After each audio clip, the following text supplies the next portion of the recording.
Kagawad Edwin Budayaw, ang aking Facebook friend. Araw-araw sa Facebook kami. Binabati ko siyempre unang-una ang inyong presidente. Napakakulit na presidente ng Amat-Chile, Marlene Mabale.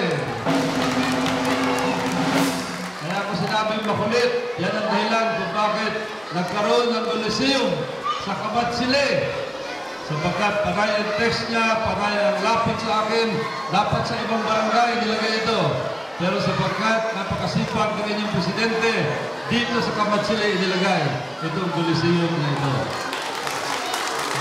Pag merong namatay, pag merong nagkasakit, panay ang text, panay ang lapit din ni Marlene Mabale. Salamat, Marlene.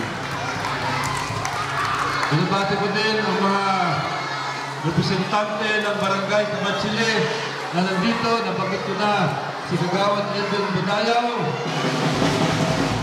Kagawad Philip Costas, nandito, Kagawad Roland Butonyo, nandito rin,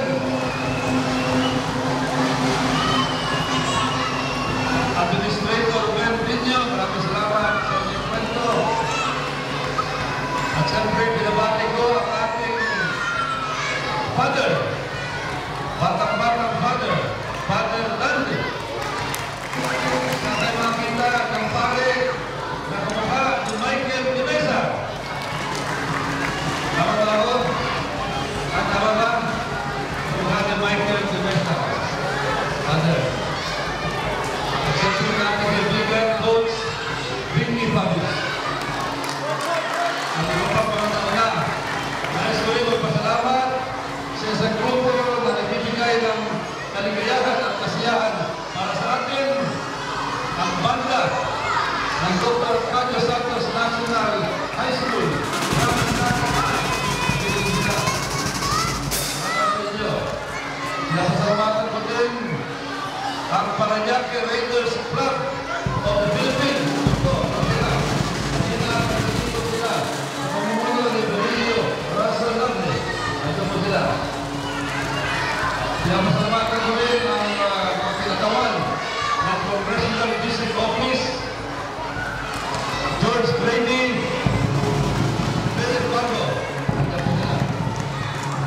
Siyempre kayong lahat na nandito, magandang gabi sa inyo. Una, ang inuna ni Congressman Goles, pagpapagawa ng mga school buildings. Halos lahat ng barangay nakapagpagawa ng school buildings si Congressman Goles, kaya kinilala na nagpagawa ng pinakamaraming school buildings sa kasaysayan ng Paranaque. Kasama na sa Dr. Cadio Santos High School. Nagpasimento ng pinakamaraming kalye. Kasama na yung Sun Valley Drive na araw-araw pag lumalabas kayo ay ginagamit ninyo. Doon po sa Bukana, papunta sa Service Road. Nung maubos na yung lugar para magpagawa ng classrooms, ng school building, ito naman ang inuna, ang sinunod ni Congressman Goles, sapagkat alam ko na hindi lamang edukasyon ang kailangan ninyo, hindi lamang kalye, kailangan ninyo ng isang lugar na magkakaroon kayo ng sosyalan. Magkakasama-sama kayo. Pwede sa sport, kasalan, spiritual, pwede magmisa dito, pwede mag-dance time hanggang umaga, binyagan at marami pang iba. Kaya nga, nung una, pag meron tayong ganitong pagpupulong, nagdadasal tayo na sana huwag umulan. Ngayon, sabi ko, sana umulan para masubukan natin itong Coliseum na ito. Tama? Sana umulan, sapagkat wala na tayong alalahanan pa, sapagkat mayroon ng bubong sa ating ulo. Itong Coliseum na ito, nung una kong kinausap ang Department of Public Works, sinabi ko sa kanila, gusto ko na ang Coliseum, ang covered court ay gagamit ng kakaibang bubong. Gusto ko polycarbonate, sapagkat nakita ko high-tech ang polycarbonate. Pero anong sabi ng Public Works, Congressman, medyo mahal ho yung polycarbonate na bubong. Mas mura yung GI6.